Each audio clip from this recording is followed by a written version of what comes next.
मेरे प्रिय भाई और बहनों, हमें सुसमाचार में एक बात पढ़ने को मिलती है। वो बात यह है कि जब प्रभु यीशु कलवारी पहाड़ पर क्रूस पर लटके हुए थे, चिलचिलाती धूप में आसमान और जमीन के बीच में टंगे हुए थे, उनके शरीर से खून बहकर समाप्त हो चुका था, उनका शरीर कांप रहा था, पूरा शरीर घावों से भरा हुआ था, पूरा शरीर खून से लथपथ था, एक शब्द निकालना मुश्किल था जुबान थे।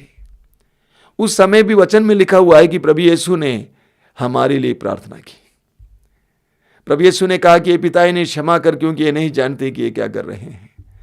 प्रभु यीशु ने अपनी मां की दयनीय अवस्था देखा और प्रभु यीशु ने योहन को उनका सहारा बना दिया। प्रभु यीशु ने उनके बगल में टंगे हुए उस डाकू की प्रार्थना को सुन लिया और कहा, मैं तुमसे कहता हूं, आज ही तुम मेरे साथ परलोक में होगे। अपने दर्दनाक परिस्थिति में भी प्रभु यीशु ने दूसरों के लिए प्रार्थना की। हमारे जीवन में जब दुख आ जाते हैं तो क्या हो जाता है? हम अपने में खो जाते हैं, हम दूसरों को भूल जाते हैं। दूसरों के दुख की बात तो भूल जाइए, लेकिन हम दूसरों को भूल जाते हैं और हम अपने आप में खो जाते हैं। लेकिन प्रभु यीशु ने अपने दुख की पराकाष्ठा चोटी के समय दूसरों के लिए प्रार्थना की, और मैं सोचता हूं कि प्रभु यीशु की वह प्रार्थना सबसे प्रभावशाली प्रार्थना थी। दिल्ली में मदर तेरेसा सिस्टर लोगों की एक संस्था है, मड़ौली में। एक बार वहां पे साधना देने गया था, कई सिस्टरें वहां पे इकट्ठी हुई थी। दोपहर के समय जब खाली समय मिलता था, वहां पे जो संस्था चल रही है गरीबों के लिए, विशेष करके जो समाज से तिरस्कृत लोगों के लिए, जो सड़कों पे घूमने वालों के लिए, मैं वहां पर देखने गया। मुझे एक आश्चर्यजनक बात देखने को मिली। वो बात यह है कि करीब 45 साल की एक औरत, जिसके दोनों पैर कटे हुए थे, नहीं हैं, एक तख्त के सहारे जिस पर पहिए लगे हुए थे, वह घूमती फिरती है और वहां पे जितने रोगी थे उन रोगी नारियों के बाल को झाड़ती है, नहलाती है। मैं तो उसको देखकर अवाक रह गया। मैंने कहा कि ये औरत जिसके पैर नहीं हैं, वह रो नहीं रही थी कि प्रभु तूने मेरे पैरों को क्यों ले लिया, बल्कि वो खोई हुई थी दूसरों के सेवा में। बहुत ही हृदयस्पर्शी बात है। तो प्रभु यीशु जब दुख में थे, उस समय प्रभु यीशु हमारे लिए प्रार्थना कर रहे थे। कुछ साल पहले आप जानते हैं, जी जागरण में हमारा कार्यक्रम प्रसारित होता था। हर शनिवार और रविवार को हजारों की संख्या में लोग उसको देखा करते थे। उन दिनों मुझे पटना से एक टेलीफोन कॉल मिला। करीब 22-23 उम्र की लड़की है। वो मुझे फ़ोन करके बोल रही थी कि स्वामी जी ऐसा कीजिए, आप मेरे भाई के लिए प्रार्थना कीजिए। मैंने पूछा क्या है? कि भाई का स्वास्थ्य अच्छा हो और उनको एक अच्छी नौकरी मिले। बातचीत के दौरान मैंने उससे पूछा कि तुम क्या कर रही हो? उसने कहा मैं कुछ नहीं कर सकती हूँ। क्यों? मैंने कहा तुम क्यों नहीं कर सकती हो? तुमने पढ़ाई की है, नहीं कर पाई हूँ। कुछ काम करती हो, नहीं कर पाती हूँ। क्यों? क्योंकि वो कहती है मैं तो अपाहिज हूँ, मैं तो बिस्तर पर पड़ी रहती हूँ। उसने मेरे दिल को छू लिया। मैंने कहा कि एक अपाहिज, एक लड़की, जवान लड़की जो बिस्तर पर पड़ी हुई है, कुछ कर नहीं सकती है, वो लड़की अपने बारे में नहीं कहती है कि स्वामी जी मेरे लिए प्रार्थना कीजिए, बल्कि वो कहती है मेरे भाई के लिए प्रार्थना कीजिए। जानते हैं, संत पौलुस के जीवन में संत पौलुस कहते हैं कोई ऐसा दुख था जो कांटे की तरह उनको चुभता था। एक ऐसा दुख जो कांटे की तरह उनको चुभता था, और उसने प्रभु से प्रार्थना की, प्रभु इस दुख को ले लीजिए। लेकिन प्रभु ने क्या जवाब दिया? कोरिन्थियों के दूसरे पत्र के अध्याय 12 उसके वाक्य 9 और 10 में पढ़ेंगे। किंतु प्रभु ने कहा मेरी कृपा तुम्हारे लिए पर्याप्त है। आगे देखिए, क्योंकि तुम्हारी दुर्बलता में मेरा सामर्थ्य पूर्ण रूप से प्रकट होता है। तुम्हारी दुर्बलता में मेरा सामर्थ्य पूर्ण रूप से प्रकट होता है।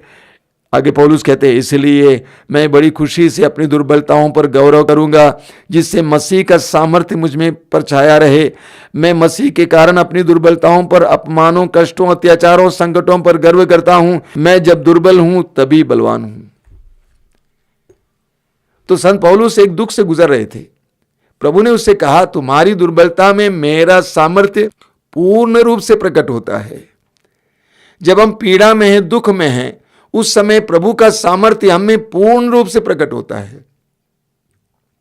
जब आप पीड़ा में, दुख में, उस समय आपकी प्रार्थना बहुत शक्तिशाली होती है, क्योंकि उस समय प्रभु का सामर्थ्य आप में बहुत ही शक्तिशाली ढंग से कार्य कर रहा है। मैंने स्वयं अपने जीवन में देखा है। जब मैं दुख में हूं, पीड़ा में हूं, शारीरिक कष्ट में हूं, रात को सो नहीं पाता हूं, ऐसे में प्रभु मेरे जरिए बड़े बड़े कार्य करते हैं। ऐसी परिस्थिति में मैंने देखा कि मेरे जीवन में प्रभु का सामर्थ्य शक्तिशाली ढंग से प्रकट होता है। तो दुख में प्रभु की सामर्थ्य हमारे अंदर प्रकट हो जाता है। कई साल पहले मैं दिल्ली जाया करता था। उस समय वहां पर एक संस्था में बराबर जाया करता था। वो संस्था है शांति अवेदना। आप देखेंगे वो संस्था सफदरजंग अस्पताल के बगल में रिंग रोड पर, वहां पर मरणासन कैंसर के रोगियों को रखा जाता है, उनकी सेवा की जाती है। करीब 20-30 रोगी हैं, बहुत अच्छी सेवा होती है। जब भी मैं दिल्ली जाता था उस संस्था में जाया करता था और वहां पर कुछ देर बैठता था, लोगों से मिलता था। एक बार जब मैं वहां गया हुआ था, वहां की सिस्टर ने सारे रोगियों को इकट्ठा किया और मुझसे कहा कि आप वचन सुनाइए। मैंने कहा कि भाई इनको क्या वचन सुनाऊं, सब मरने को हैं, किसी का यहां कटा है, इधर कटा है, बहुत बुरी अवस्था में है। मैंने सोचा कि ये प्रभु, इनको मैं कौन सा वचन सुनाऊं, कैसा वचन सुनाऊं। अचानक पवित्र आत्मा ने मेरी बुद्धि को प्रकाशित किया और कहा, उनसे बोलो कि आप जो सह रहे हैं यह एक यज्ञ है, यह एक बलिदान है और यह बलिदान प्रभु को प्रिय है। इसकी सुगंध प्रभु को प्रिय है। इसलिए इस दुख को आप ऐसे जाने मत दीजिए, बल्कि इसको सकारात्मक ढंग से लीजिए। यह एक बलिदान है, एक यज्ञ है, एक महान प्रार्थना है। हमें अपने दुखों को प्रार्थना में परिवर्तित करना होगा। हमारे दुख प्रार्थना में परिवर्तित हो जाएंगे तो शक्तिशाली और प्रभावशाली प्रार्थना हो जाएगी। इस्यास नबी के ग्रंथ के अध्याय 53 में हम पढ़ते वाक्य 5 में, उसके घावों द्वारा हम भले चंगे हो गए हैं। यीशु के घावों द्वारा हम भले चंगे हो गए हैं। पेतरुस इसी बात को दोहराते हैं, उसके घावों द्वारा हम भले चंगे हो गए हैं। यीशु के बलिदान के द्वारा हम भले चंगे हो गए हैं। मेरा विश्वास है क्रूस पर प्रभु यीशु ने जो प्रार्थना की, वो प्रार्थना उनकी सबसे प्रभावशाली शक्तिशाली प्रार्थना थी। और उनका जो दुख भोग सबसे शक्तिशाली और प्रभावशाली प्रार्थना थी, यज्ञ था, बलिदान था, जिसके द्वारा हमें मुक्ति मिली है। हमें अपने दुखों को प्रार्थना के रूप में परिवर्तित करने की आवश्यकता होती है। संत अल्फोंसा का उदाहरण लीजिए। संत अल्फोंसा दुख में जीती थी, लेकिन वो हमेशा इस दुख को संसार के कल्याण के लिए इस्तेमाल करती थी। उसने प्रभु से कहा कि प्रभु मुझे दुख दीजिए, क्योंकि दुनिया में लोग बहुत ज्यादा अय्याशी कर रहे हैं, मुझे दुख दीजिए। लोगों के कल्याण के लिए, लोगों की कृपा के लिए संत अल्फोंसा ने अपने ऊपर दुख को ले लिया। यीशु ने दुख भोगते हुए हमारे लिए प्रार्थना की और उनकी प्रार्थना सबसे शक्तिशाली प्रार्थना हुई। हमें प्रवक्ता ग्रंथ के अध्याय 35 में पढ़ने को मिलता है। बहुत सुंदर वचन है। प्रवक्ता ग्रंथ उसके अध्याय 35 वाक्य 17 में लिखा हुआ है, वह विनय करने वाले अनाथ अथवा अपना दुखड़ा रोने वाली विधवा का तिरस्कार नहीं करता। वाक्य 19 में लिखा हुआ है, उसके आंसू उसके चेहरे से स्वर्ग तक चढ़ते हैं। दुखी के आंसू उसके चेहरे से स्वर्ग तक चढ़ते हैं। ध्यान से सुनिएगा, एक विश्वासी के आंसू को जमीन पर नहीं गिरना चाहिए। एक विश्वासी के आंसू को स्वर्ग तक चढ़ना चाहिए। उसके आंसू स्वर्ग तक चढ़ते, क्या मतलब इसका? उसके आंसू प्रार्थना में परिवर्तित होते हैं। उसके दुख प्रार्थना में परिवर्तित हुआ। कोलोसियों के पत्र के अध्याय 1 उसके वाक्य 24 में संत पौलुस कहते हैं, इस समय मैं आप लोगों के लिए जो कष्ट पाता हूं उसके कारण प्रसन्न हूं। मसीह ने अपने शरीर अर्थात कलीसिया के लिए जो दुख भोगा है, उसमें जो कमी रह गई है, मैं उसे अपने शरीर में पूरा करता हूं। और एक बात सुनिए, पौलुस क्या कहते हैं, इस समय मैं आप लोगों के लिए जो कष्ट सहता हूं, यानी पौलुस कहते हैं कि मैं अपने शरीर में जो कष्ट भोगता हूं ये आप लोगों के लिए है। पौलुस ने अपने कष्ट को अपने लोगों के कल्याण के लिए प्रार्थना स्वरूप ईश्वर को समर्पित किया। प्रार्थना स्वरूप ईश्वर को समर्पित किया। आप पढ़ेंगे पौलुस को दूसरा कुरिन्थियों अध्याय 4 उसके वाक्य 15 में, कुरिन्थियों का दूसरा पत्र अध्याय 4 वाक्य 15 में संत पौलुस कहते हैं। उससे पहले आप पढ़ेंगे पूरे अध्याय में कि पौलुस अपने जीवन के दुख कष्टों का वर्णन करते हैं कि कैसे उनको अत्याचार सहना पड़ा, कि कैसे उनको कैद खाने में डाला गया, कैसे उनके ऊपर कोड़े बरसाए गए, कैसे वे भूखे रहे। अंत में पौलुस कहते हैं उसके वाक्य 15 में पौलुस कहते हैं यह सब मैंने आपके लिए किया है ताकि आप में कृपा बढ़े, ताकि आप में कृपा बढ़े और विश्वासियों की संख्या बढ़े। पौलुस कहते हैं कि मैंने ये सारा दुख आपके लिए सहा है ताकि मेरे दुख के द्वारा आप में कृपा बढ़े और विश्वासियों की संख्या बढ़े। मेरे प्रिय भाई और बहनों, मैं सोचता हूं कि अक्सर हम लोग अपने दुखों को हल्के से लेते हैं। शायद आप नहीं जानते हैं कि आपका दुख कितना महत्वपूर्ण और कीमती है और कैसे आपका दुख सुंदर प्रार्थना में परिवर्तित हो सकता है। जब यीशु की तरह हम अपने दुख के साथ दूसरों के लिए प्रार्थना करते हैं तो हमारी प्रार्थना शक्तिशाली हो जाती है। मेरा यह दृढ़ विश्वास है, दुख के साथ जो प्रार्थना चाही जाती है उसमें ज्यादा ताकत है, उसमें ज्यादा शक्ति है। यानी दुख के अभाव में जो प्रार्थना होती है उससे ज्यादा शक्तिशाली वो प्रार्थना होती है जो आपके जीवन में दुख होता है। यानी दुखमय अवस्था में जब आप दूसरों के लिए प्रार्थना करते हैं उस प्रार्थना में ज्यादा शक्ति होती है। यही कारण है, आप देखेंगे प्रेरित चरित्र में आप पढ़ेंगे, कई बार आप पढ़ेंगे कि जब प्रेरित लोग अन्य शिष्यों पर प्रार्थना करते थे उससे पहले वो उपवास रखते थे। उन्होंने उपवास किया, उसके बाद हाथ रखकर प्रार्थना की। उपवास और प्रार्थना। मार्कुस के सुसमाचार के अध्याय 9 में आप पढ़ेंगे कि एक व्यक्ति ने अपने जवान बेटे को यीशु के शिष्यों के पास ले आया। उसके अंदर अबदूत था और यीशु के शिष्य उसको निकाल नहीं पाए और बाद में यीशु ने उसको निकाला। जब यीशु और शिष्य घर पहुंच गए तो शिष्यों ने यीशु से पूछा कि हम क्यों नहीं निकाल पाए। तो प्रभु यीशु ने कहा, इस जाति के भूत प्रेत अशुद्ध आत्माएं बिना उपवास और प्रार्थना के नहीं निकाली जा सकती। यानी बिना उपवास और प्रार्थना के, प्रार्थना में उपवास के द्वारा शक्ति आ जाती है, सामर्थ्य आ जाता है। इसलिए हम पढ़ते हैं कि प्रभु यीशु ने 40 दिन और 40 रात उपवास और प्रार्थना की। 40 दिन और 40 रात उपवास और प्रार्थना की अपने सुसमाचार के प्रचार के कार्य को शुरू करने से पहले। 40 दिन और 40 रात की प्रार्थना। लूकस के सुसमाचार के अध्याय 4 उसके वाक्य 14 में आप पढ़ेंगे कि प्रभु यीशु पवित्र आत्मा और सामर्थ्य से भरे थे। हालांकि उनके शरीर में कमजोरी आई जरूर, वे मरने को जैसे हो गए, लेकिन उनके शरीर व्यक्तित्व में सामर्थ्य आ गया। तो दुख और प्रार्थना एक साथ जाते हैं। दुख की अवस्था में हम जो प्रार्थना चाहते हैं उस प्रार्थना में बहुत बड़ी शक्ति होती है। मैं एक छोटा सा उदाहरण देता हूं। आप जानते हैं कि आग जलाने के लिए हम मैचिस इस्तेमाल करते हैं। मैचिस की तीली को आप मैचिस पर रगड़ते हैं तब उसमें से आग निकलती है।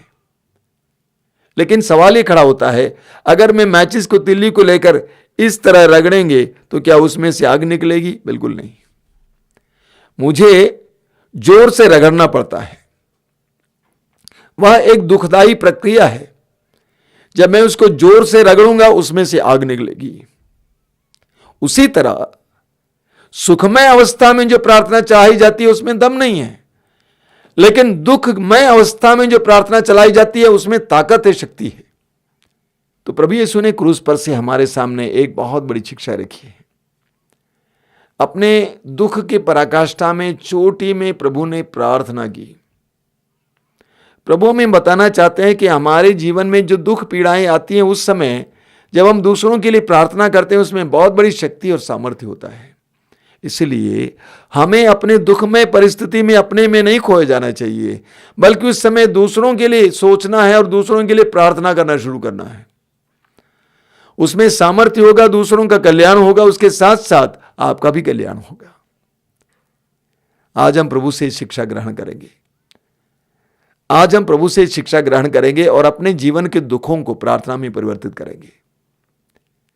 वे प्रार्थनाएं शक्तिशाली होती हैं, प्रार्थना में परिवर्तित करेंगे।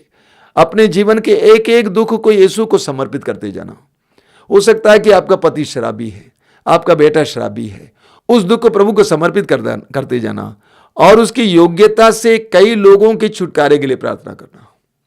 आपके शरीर में हो सकता है कोई रोग हो, किसी भी प्रकार का रोग हो, सिर्फ उस रोग में खोए मत रहना, बल्कि उस रोग को प्रभु को समर्पित करते हुए उसके द्वारा कई लोगों के कल्याण के लिए प्रार्थना करना। आपके परिवार में कोई समस्या होगी, उस समस्या में खोए नहीं रहना, बल्कि उस समस्या को प्रभु को समर्पित करते हुए उसके द्वारा कई लोगों के कल्याण के लिए, उनके जीवन में कृपा के लिए प्रभु से प्रार्थना करना। इस प्रकार आप देखेंगे आपके जीवन का एक एक दुख सुंदर प्रार्थना में परिवर्तित हो जाएगा और बहुत सारे लोग आपके दुखों के द्वारा कृपाएं प्राप्त करेंगे। प्रभु यीशु के दुखों के द्वारा हमें मुक्ति मिली है, हमारे दुखों के द्वारा कई लोगों को मुक्ति मिले। इसीलिए ये जरूरी है कि हम प्रभु यीशु की तरह अपने दुखों में दूसरों के लिए प्रार्थना करना शुरू करें। आज की इस आराधना के दौरान अपने आप को हम देखेंगे, अपने जीवन के दुखों को हम प्रभु को समर्पित करते जाएंगे, बोलते जाएंगे प्रभु ये दुख मैं ऐसे लोगों के लिए समर्पित करता हूं। जैसा कि आपको सिर दर्द है तो आप क्या करेंगे, हे प्रभु यीशु, इस दुनिया में बहुत सारे लोग सिर दर्द और सिर संबंधी अन्य रोगों से पीड़ित हैं। प्रभु यीशु, मेरे इस सिर दर्द को उन लोगों के कल्याण के लिए मैं समर्पित करता हूं, इसको ग्रहण कीजिए।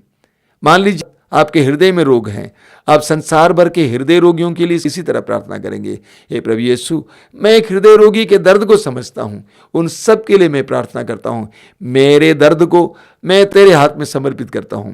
हे प्रभु, इसके द्वारा कई लोगों का कल्याण हो, कई लोगों को चंगाई मिले। एक एक दुख को प्रभु को समर्पित करते हुए इसी तरह संसार के कल्याण के लिए प्रार्थना करना। आप देखेंगे आपके जीवन में प्रभु का आनंद आएगा, प्रभु की कृपाएं बरसने लगेंगी। आंखें बंद कीजिए। प्रभु यीशु, धन्यवाद देते हैं इस सुंदर पलों के लिए, धन्यवाद देते हैं तेरे पवित्र वचनों के लिए और तेरे उदाहरण के लिए। क्रूस पर लटकते समय तूने हमारे बारे में सोचा, अपने दुश्मनों के बारे में सोचा, तूने उनके लिए प्रार्थना की, हमारे लिए प्रार्थना की। हे यीशु, अपने जीवन के दुखमय समयों में भी दूसरों को याद करने और उनके लिए प्रार्थना करने के लिए हमें कृपा दीजिए।